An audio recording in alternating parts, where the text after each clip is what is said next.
Hello, everybody. So, um, as I'm looking at this, you guys, I see that that countdown was a little off, but that's okay. We gonna roll with it. We gonna rock with it.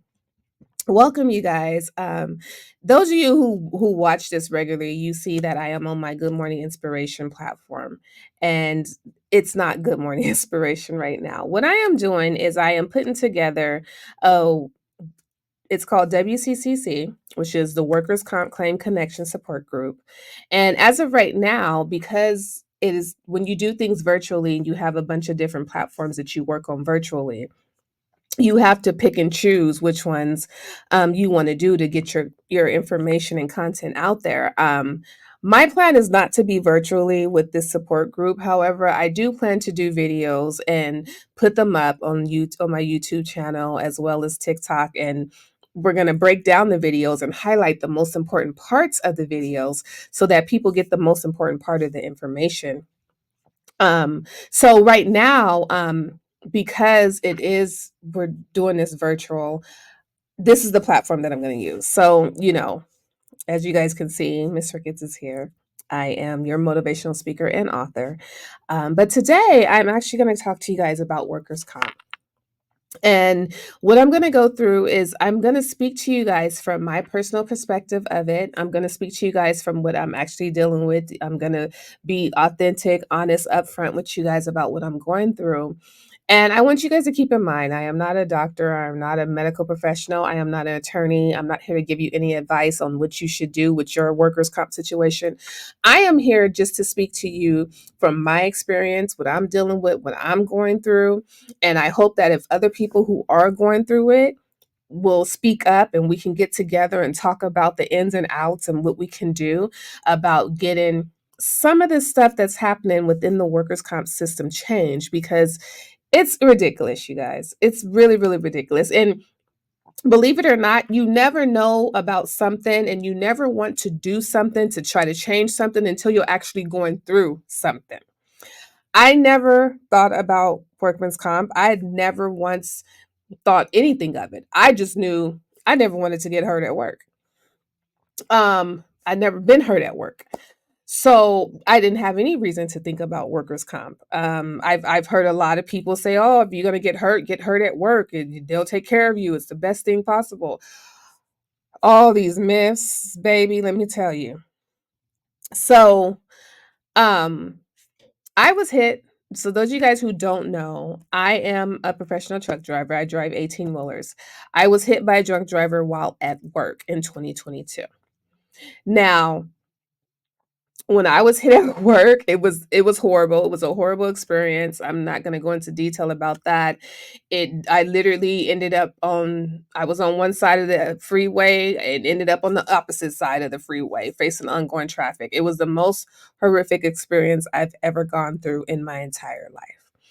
And I did not at the time think I was going to walk away from that, along with a lot of other people who didn't think I was going to walk away from that. But I'm here, so as you guys can see, I'm here. I'm here in the flesh. Thank God. All glory to God. All glory to God. So yeah, I was hit by a drunk driver. Going to work, driving. I did not have a trailer connected that night. It was just a tractor, which is what they call bobtailing. So I was bobtailing to a store. And for legal reasons, you guys, I'm going to leave out a lot of names of as to where I work, who represents me, what hospitals and stuff I go to. If you want that information, and as we grow and expand and get bigger and bigger, that information will come out. Eventually it will be public information, but for right now I'm just going to leave that out. I'm not going to say it. But so I did not have a trailer. I was headed to a facility to pick up a trailer, and when I was hit, this person hit me, from what I was told, going 100 miles per hour, slammed right into the back of me, spun me around, jumped the center divider, ended up on the opposite side of the freeway. So I'm hurt. I am completely hurt, completely, distraught, angry, upset, sad, crying. You literally went through every emotion but happy at that moment. And, you know, eventually I finally get help after going through a bunch of different protocols, which I'm not gonna go into. But eventually I end up getting EMS to come to me and help me get to the hospital. It was not the best experience. I never even saw the doctor. I was told I'm being discharged without even ever seeing a doctor. Didn't get any type of treatment, x-rays, none of that. Keep in mind, I've just been in a car accident. I don't know what was going on with that hospital that morning because this did happen at about, I want to say between the hours of 2 a.m. and 4 a.m. Yeah, because I had to show up to work that night at 11 and, going through. So, yeah, I want to say after midnight this happened. So I don't know what was going on with the hospital and staff at around that time. I never was seen. I just laid in the bed, blood still all over me. I had got my nails done. And let me tell you guys something. And speaking about this happened right after my birthday. You guys, today is July 11th. My birthday is July 22nd. Like it's coming up on the anniversary of my accident. It'll be 2 years. Um, so, my birthday, I celebrated and I celebrated nicely. So I had, my nails done, hair done, and all of that. So I say all that to say in the accident, my hand got wrapped around the stern wheel and my nails got bent. But one of my fingers, it ended up taking the entire nail with it. So that's bleeding, blood's everywhere. And I still never seen the doctor. And I'm like, okay, so I'm in pain, I'm hurting, it's a lot of different thoughts going through my mind. My phone is still ringing off the hook because people from the job are still trying to get certain information. And, it was a lot. When I found out I was being discharged, I'm like, I never even saw the doctor. How can you discharge me? I'd never seen a doctor. I'm grateful for that nurse who actually came to my rescue because that nurse actually pushed to get things done and I was able to see the doctor. I was able to get my nail taken care of. They numbed my hand, took the nail off. I was able to get x-rays and all of that and be seen and be discharged. Um but it was that was horrible. I don't know, like I said, I don't know what was going on with that hospital in that city because this did not happen in the city that I live in. So, it was, yeah, it was crazy. So, anyways, let's fast forward to now. I go home and it's now time to deal with the workman's comp side of things. Now, the first facility that I went to, I was not happy with, and I let it be known, like, yeah, this is not going to work for me. And I was able to get another facility, another within the workman's comp system. And so we went through all that. Um, they do X-ray. They were going off the X-ray. Everything is an X-ray. Of course, when you get hurt, you just go to the hospital. It's X-rays, X-rays, X-rays. And now it's time for physical therapy. And I'm going through physical therapy and I'm doing everything that they tell me. Keep in mind, you guys, I live on the third floor of my building. So I'm going up 3 flights of stairs. I'm doing everything they tell me. I'm walking, I'm running. I'm doing everything that I can do to try to get better and try to get healthy. Keep in mind, all we have at this point are just x-rays. I was just in a car accident, a bad one at that. And all you have is x-rays. So we know no bones are broken. What else is going on? What else is happening? 6 months later, they finally decide to do an MRI. 6 months later, you finally decide to do an MRI. That was when I found out my knee is damaged, which I kind of already knew because from the hit, it got slammed underneath the stern. I just knew something was wrong at that moment. But they're telling me, oh, nothing's broken. You're fine. You're going to be okay. Go through physical therapy. 6 months later, we finally get the MRI, and it's like, oh, yeah, your knee is damaged. Okay. Car accident was 6 months ago. Now, 6 months later, there's damage. The question is, did I do more damage to my knee within that 6-month time frame? Whereas if I would have received the MRI right after the accident, I would have known what was going on, what was happening, and able to rehabilitate it before more damage was done. I don't know. I can give you my personal opinion. I believe within that 6 months, I did more damage to my knee because I didn't know what was going on and what was wrong. And I'm doing everything they're telling me to do. And I'm going to physical therapy. I'm walking up 3 flights of stairs 3, 4 times a day. I believe I did more damage to my knee. Whereas if I would have known something was wrong, I would have been able to get it taken care of and get it fixed right then and there. But that didn't happen, you guys. So this is they're telling me this is the protocol. This is how this works. Finally, they're telling me you need knee surgery. Okay, get the knee surgery. All right. Uh I knew right after that knee surgery, someone right.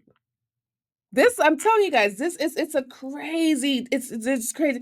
One thing I'm gonna let you guys know is when you feel something within yourself and you feel something is off, go with it because you're not tripping. Especially if you're a person who doesn't do any drugs, doesn't drink, you don't do none of that hallucination stuff. If you feel something within you and you think something's off, go with it. Because 9 times out of 10, you're going to be right. So when I came to and realized this was supposed to be an outpatient surgery, you guys. Outpatient meaning you go in, get the surgery. You come go to a room where you wake up or they make sure you're okay, and then you're wheeled out in a wheelchair the same day to go home. I didn't go home. Why didn't I go home? Because I never got feeling in the lower half of my body. Outpatient. Feeling didn't come back in the lower half of my body from a knee surgery. I ended up staying in the hospital for 4 days behind this outpatient knee surgery. Within that 4 days, when it's time, I started to feel something off within my knee, like something's not right. I asked to see the doctor. I asked to see the surgeon. And the thing is, right after surgery, if you have to go to a hospital, your surgeon usually comes in and sees you. And maybe I'm wrong. I've never really had a major surgery, so maybe I'm wrong. But I would think your surgeon would come in and see you and say, "Hey, what's going on? How's this? What's happening?" That never happened for me. And keep in mind, I ended up in the same hospital where I had the surgery. So my surgeon was there, downstairs. Your office was right there. You would think an outpatient surgery that you did, that you performed surgery on, and you find out this patient never went home. Your first thought, I would think, would be, well, what's going on with this patient? What's happening? Let me go check on this patient. That never happened, you guys. I asked to see my surgeon for 3 days, never saw it. I ended up seeing a surgeon who was in the hospital that day working on the surgery, but he did not work at this particular hospital. But he came and saw me and he was explaining. So I was telling him what I was dealing with, what my symptoms was, and he started to explain to me what could be happening, but he wasn't for sure because he wasn't my surgeon. Um, Along with some other stuff that needed to be handled workman's comp wise, I was supposed to get a plan in place for my aftercare surgery, which never happened. And that caused conflict with me trying to get home and figuring out how I was going to get home, what was going to happen, what was the aftercare plan. I'm later finding out that I was supposed to have an aftercare plan in place before the surgery happened, which is a workman's comp order. That never happened. So now we're trying to work that out on top of me trying to figure out what's going on with my knee because I feel something's off and something's not right. So finally end up getting released, you guys. Finally get discharged from this to go home. And I'm waiting to be discharged and I feel something in my legs, like something is just not right. This does not feel right. Something seems off. And I'm telling the nurses, like, something is off. Something seems off. Something doesn't seem right. What is going on? Let me explain something to you guys. And I'm gonna say this and I'm gonna speak it because this is my experience. This is what I'm dealing with. As an African American woman dealing with this medical system, you're going to get looked at. I got looked at. So let me make sure when I speak, I want to speak to you guys from my perspective. I was looked at as this black woman, you don't know what you're talking about. You're not a doctor, you're not a nurse. You're probably just in pain. You're on med because I was on medication. They're giving you oxycodons left and right. Okay. You don't know what you're talking about. You're not a medical professional. You should listen to what we're telling you. This is how I was treated. Okay. So she's speaking to me like I'm beneath her. And she's telling me that what you're dealing with that's what's supposed to happen. You have to accept it. You're not giving the medication time to work, or you shouldn't be in that. But just basically just belittled me in every aspect of the word. Okay. All right, I'm ready to go home. I just want to get home. I have a baby girl at home. I mean, my daughter's now 14, but that's still my baby. But I just wanted to get home to my daughter. I wanted to be with my child. Okay, I'll take what you're telling me. Okay. Finally get ambulance to take me home. And because I live on the third floor of my building, I needed help to get up the stairs. So it was the best course of treatment to get me home was to use an ambulance service that had a stair chair to get me upstairs. And that was what happened. So they, really nice guys, got me inside my home, made sure I was situated, asked, was there anything that I needed? No. Okay. Then they took off and left. I'm telling my daughter that I want to go to the bathroom, wash up so I can get in the bed. I've been in the hospital 4 days, no shower. I just want to go wash up. I know I can't get in the bath or the shower, but let me just go wash up. I don't care if I get soap and water all over the floor. I was going to just wash my body the best I could and then go get in my bed and put my feet up. So my daughter helps me to the bathroom and I tell her I can't stand. I want to sit down to do this. So she brings me a chair to the bathroom. I sit down in the chair. And when I sit down in that chair, I didn't get back up. This is how the favor of God works. And those of you who believe, you'll understand what I'm talking about. Those of you who don't, you ain't never really been in nothing to try to have a belief. And then those of you who just choose not to believe, that's fine. That's your prerogative. But over here, like I said, speaking from my experience and what I'm going through, I speak on a level of faith and I believe in God. And I'm going to speak about God and what God has done for me in my life. I couldn't move. As soon as I sat down in that chair, my entire body went numb. Just went numb. Because I kept telling myself, I'm going to wash up. I'm going to wash my body and I'm going to go lay down. I'm going to wash up. I'm going to go lay down. This is what I kept telling myself. And I believe this is what's going to happen. But the favor of God said, if you go and lay down, that'll be your last lay down. When I sat down in that chair, you guys, my entire body went numb. I could not move. I had little fingers still in my hand. So when my phone rang, I was able to push the button to talk and push the speaker button. And my sister's like, what's wrong? What's going on?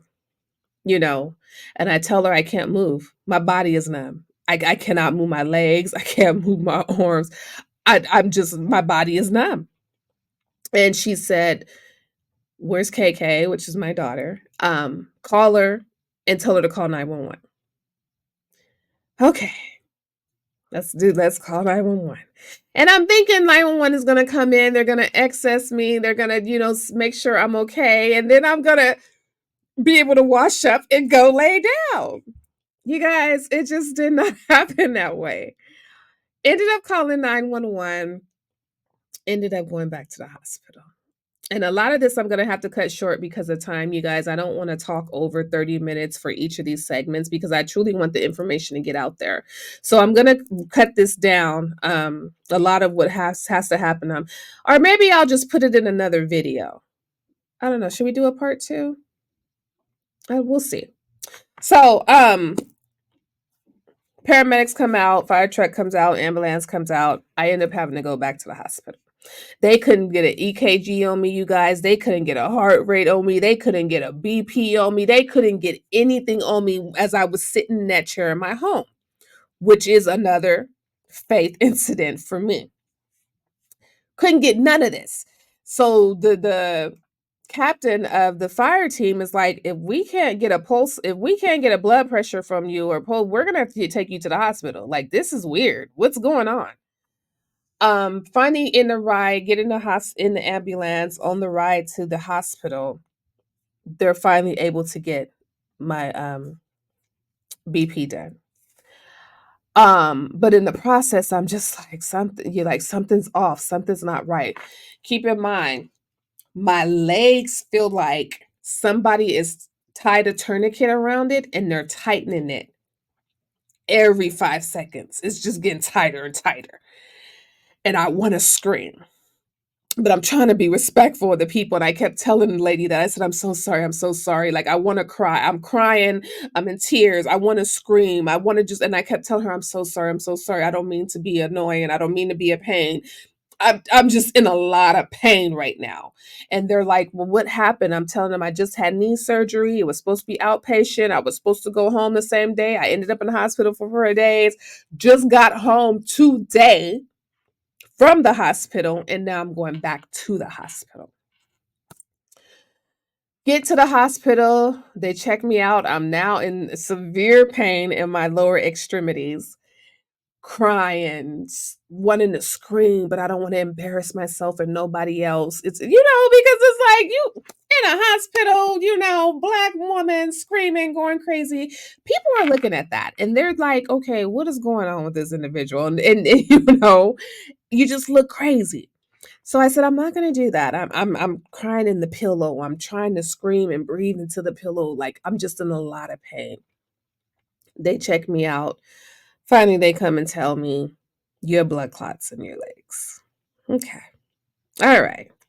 So what I was feeling from the moment before I was discharged from the hospital about my leg.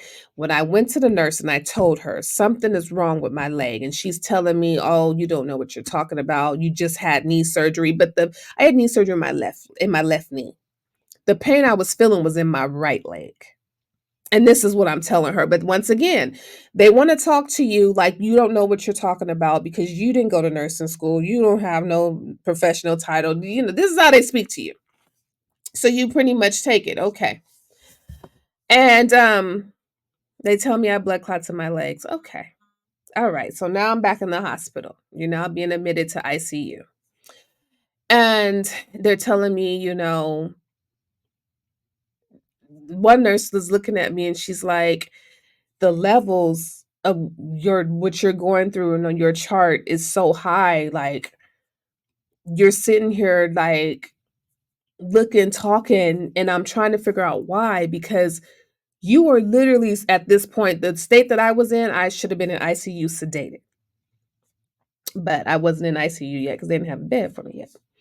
But I was still able to talk. I was still able to text my daughter, my sister, let them know what's going, text my mom, let them know what's going on. I was still functioning, which was really shocking to this nurse. And I'm like, okay, once again, it's the favor of God. Okay.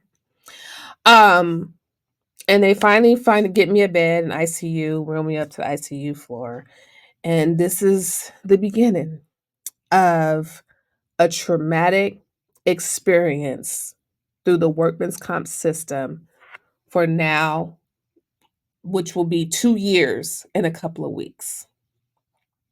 Um, this is how it started, you guys. And so, yeah, I am going to do a part 2 of this and come back and speak about it because I want to make sure that my full story gets out there. But I also want to make sure that you guys are understanding the steps and the process of what happened with me and how this system is so flawed and it's more of a hindrance than it is a benefit. So I'm now, admitted into the hospital. They're just trying to get the levels down because apparently my levels were really high as far as BP, as far as you know, everything that was high was high. I don't know. Everything was high but me at that point. Um so they're now trying to get my levels elevated and get them down, and I honestly still didn't understand why I was in ICU because like I said, I'm still talking, I'm functioning, but apparently things were just really high at that point. And if you never dealt with blood clots, that is something else I'm going to speak on, you guys, within this journey of this support group. But workman's comp alone has been the most frustrating thing I've ever had to deal with. And I've dealt with a lot of stuff in my life, you guys. A lot.